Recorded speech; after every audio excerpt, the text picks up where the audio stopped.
Welcome to the first of 4 videos about meaning. In earlier videos, I talked about truth. The point of those and these videos is to clarify how language works, and by extension, our minds. More precisely, the idea is to show how the concepts we use to talk about language and our minds, truth, word meaning, sentence meaning, and so forth, fit together. The very short summary is this. Truth belongs in the first instance to utterances of sentences. A sentence is true if it contributes to maximizing everyone's total sentence confidence.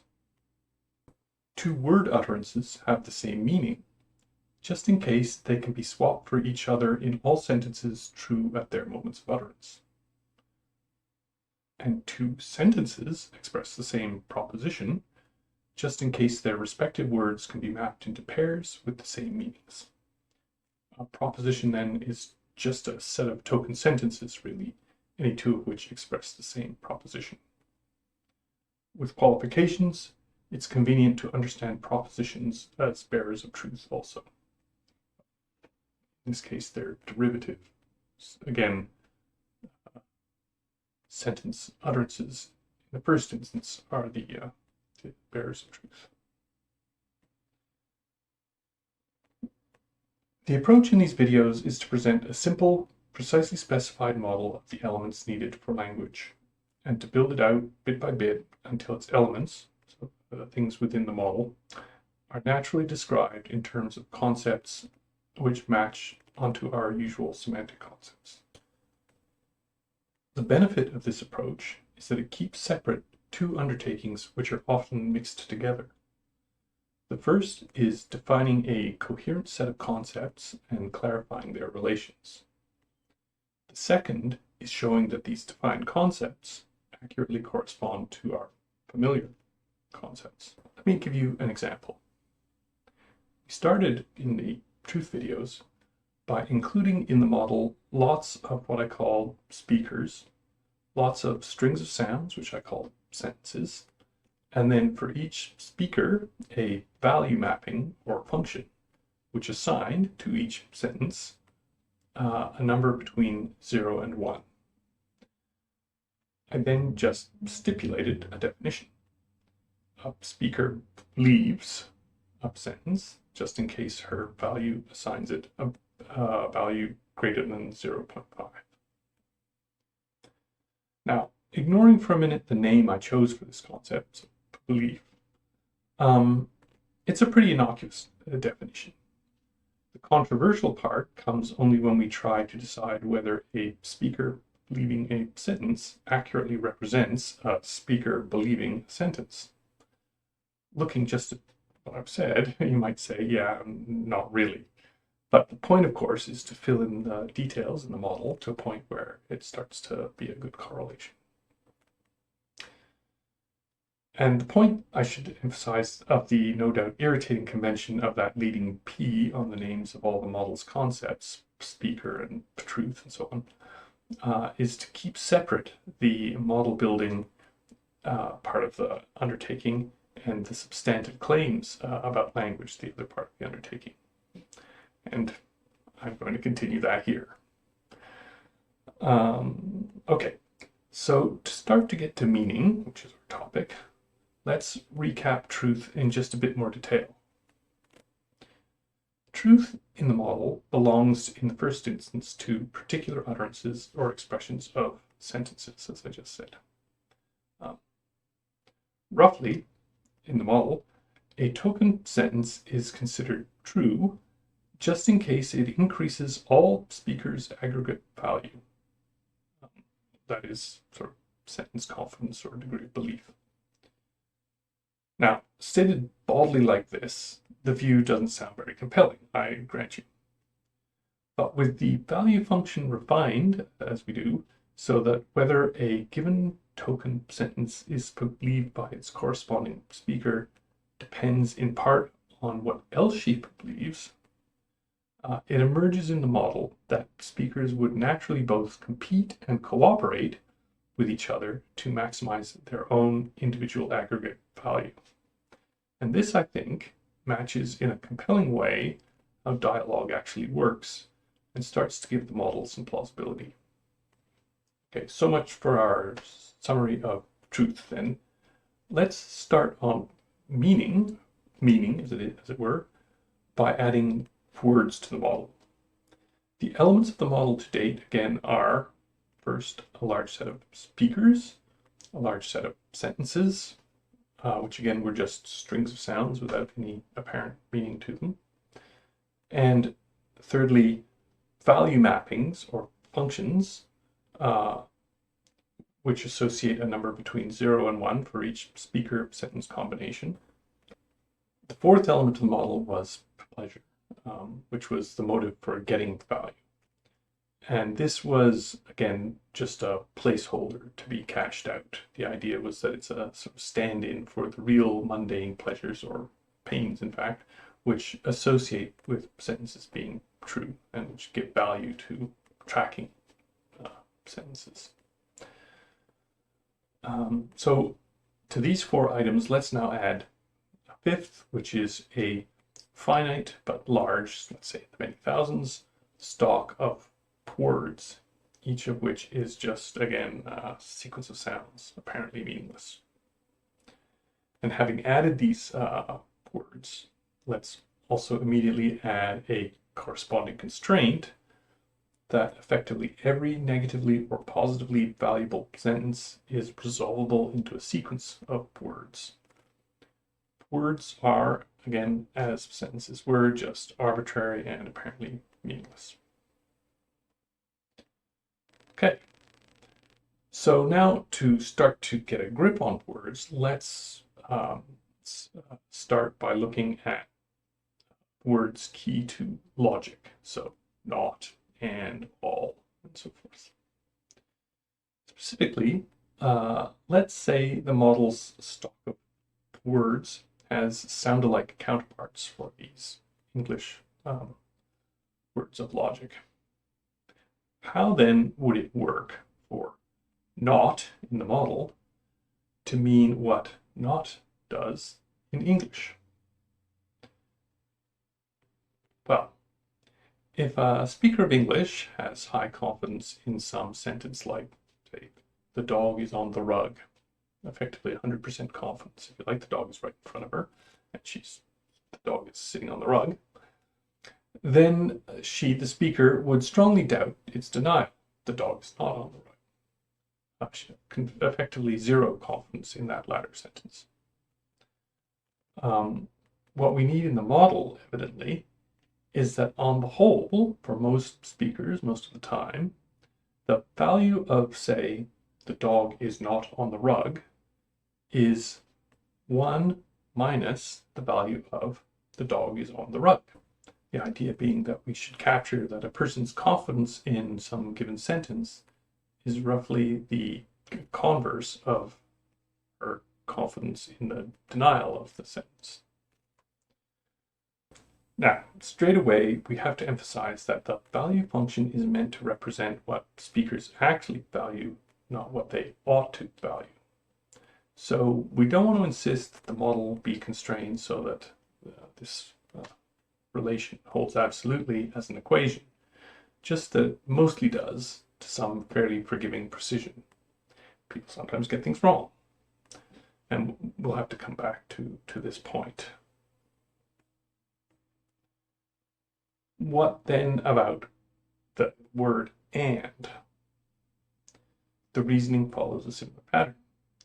Suppose sentence 1 and sentence 2 to be some two sentences. Say, the dog is on the rug and the cat is on the mat. What the model needs is that the value speakers assign to the sentence got by conjoining them with and, so the dog is on the rug and the cat is on the mat, be roughly in line with what probability theory says. Probability theory tells us the confidence which it would be rational to have, and we want to rig our model to result in approximately rational speakers. Assuming the two states of affairs have nothing to do with each other, our result would be that for most speakers, to some forgiving approximation, the value a speaker assigns to the and sentence is roughly the product of the values she would assign to its parts. For example, if her value function assigns the dog is on the rug 0.8, but the cat is on the mat only 0.7, then the model requires, again, roughly, that her value function should assign the dog is on the rug and the cat is on the mat 0.56, the product of 0.8 and 0.7. But there's also the case where sentence 1 and sentence 2 are interdependent, where the likelihood of the truth of one is affected by the truth or falsity of the other. So, for example, the cat might love to be on the mat specifically when the dog is on the rug. This case requires us to delve into probability theory a bit to come to a more general formula, but the basic idea in the end is the same. And the word every can be introduced in a similar way. We just stipulate that, as it happens, effectively always, the speaker values a sentence of the form every P is a Q, then there is effectively never a sentence of the form X is a P and X is not a Q, which she values. Now, a reasonable reaction to this, I think, would be to say, there's a big problem with this. How is it that ordinary, often flawed valuings determine what these logical terms mean, rather than something like the other way around? The tail is wagging the dog here. The challenge here is to what I've been calling in past videos the explanatory inversion. In usual accounts of semantics, we explain why people say what they do, hear why people value what they do, in terms of their grasp of the meanings of the words they use. So, focusing on the meaning of the word and in English, if someone says the dog is on the rug and the cat is on the mat, it's because she takes the dog is on the rug to be true and the cat is on the mat to be true, and takes the meaning of and to be such that any sentence of the form A and B is true just in case A is true and B is true. Her knowledge of the meaning of and, among other things, we usually think, is what explains her saying the dog is on the rug and the cat is on the mat in those circumstances.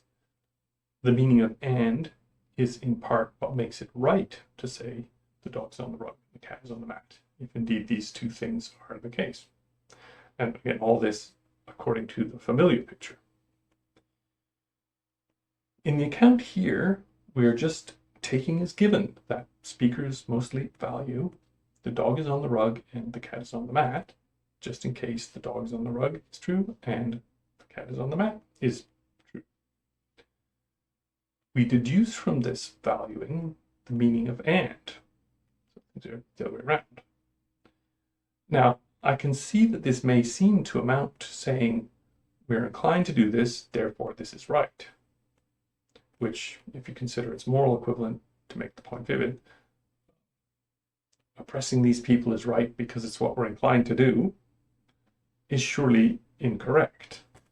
Of course, the model is not saying this. The thought behind the model, again, is that a sentence is true just in case it's an element of the set which would ideally maximize total value for all speakers of the language.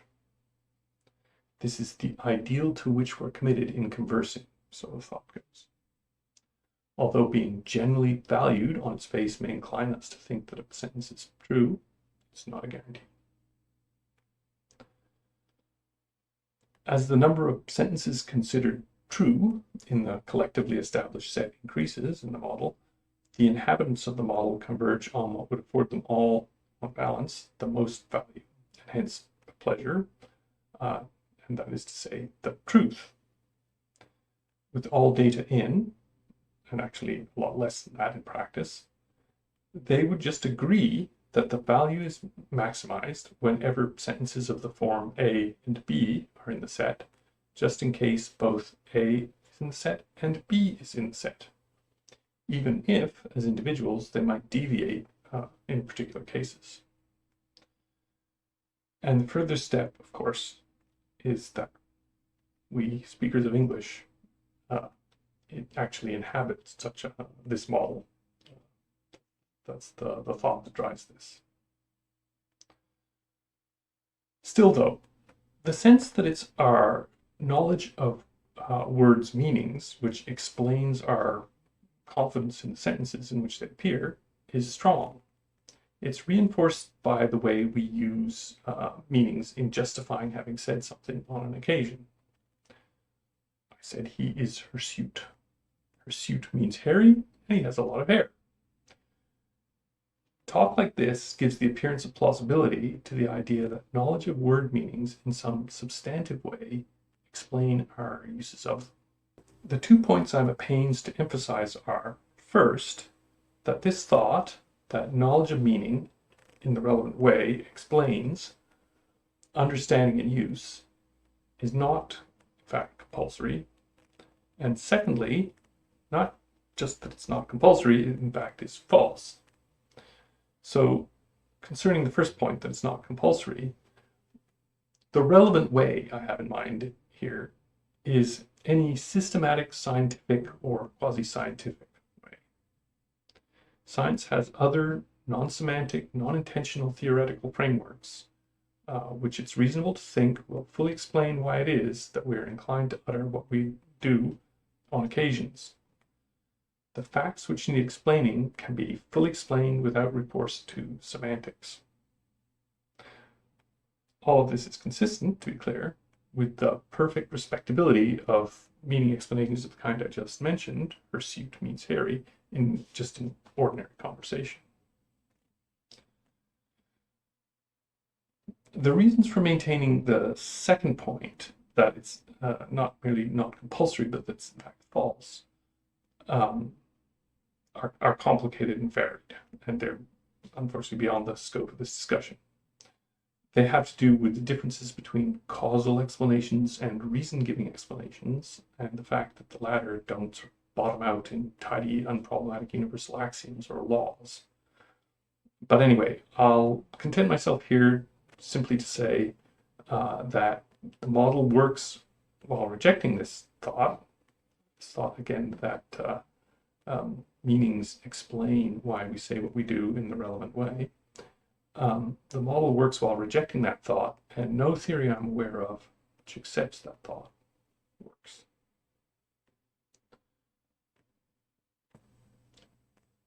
The bigger picture here is that whereas in familiar bottom-up theories, so theories which try first to say what word meanings are and to work from there up to truth, in such familiar theories, what's rational or justified plays a substantive and problematic role in the theory of semantics itself, imbuing meanings with their normative character, or imbuing word usage with a right and wrong. Whereas that's the case in familiar theories. In the present theory, it does not. This normative character issues entirely from our goal in the present theory, our goal as individuals of maximizing value and the gap between what in fact we believe and what, if we were to believe it, would maximize our collective linguistic value. This means that rationality and justification, in the model's terms, can be explained within the model in terms of patterns of exchange of sentences. To conclude this video, I'll say a bit about ambiguity and why it presents apparently a problem for the model. Language is rife with ambiguity. Take proper names like the names of people, for example. If I were to say, Steve caught the flu to my wife, and several Steves, she would not be able to evaluate what I've said without determining which of these I was referring to. Similarly, if I were to say, Steve is a stout fellow, I might be favorably praising his reliability and overall character, commenting on his waistline, or maybe even noting his preferred variety of beer. And she again might not be able to evaluate my statement without clarification. All this would seem to imply that knowledge of the meanings of words must precede sentence valuation. She can't decide whether what I'm saying is plausible or not without first knowing what I mean by Steve or stout. And this, unfortunately, threatens to undercut the whole premise of the model, which implies that word meanings derive from sentence valuations. Indeed, I'd say that it's considerations like this which have historically precluded the view that I'm defending here from serious consideration. Fortunately, I think matters are not so dire, as I'll elaborate next time. Thank you.